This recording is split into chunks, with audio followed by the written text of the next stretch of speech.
জায়নবাদী শাসন ব্যবস্থা ইরানের বিরুদ্ধে যে হুমকি দিচ্ছে সেটা বাস্তব এবং অস্তিত্বগত।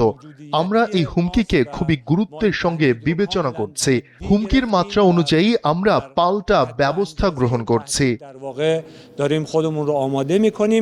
তারা সাধারণ একটি বিক্ষোভকে দিকভ্রষ্ট করে প্রথমে দাঙ্গা এবং পরে সশস্ত্র সন্ত্রাসী অপারেশনে পরিণত করেছে। এটা প্রমাণ করে যে তারা আগে থেকে প্রস্তুতি নিয়েছিল এবং 12 দিনের যুদ্ধের ধারাবাহিকতায় এটাও চালিয়ে যাবে।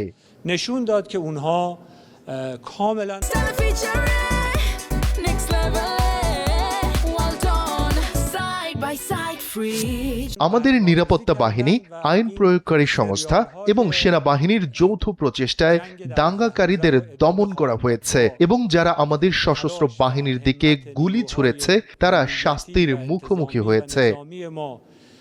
هم سرکوب شدن، عده زیادی از اونها که شلیک کردن به نیروهای مسلح ما مجازات شدن.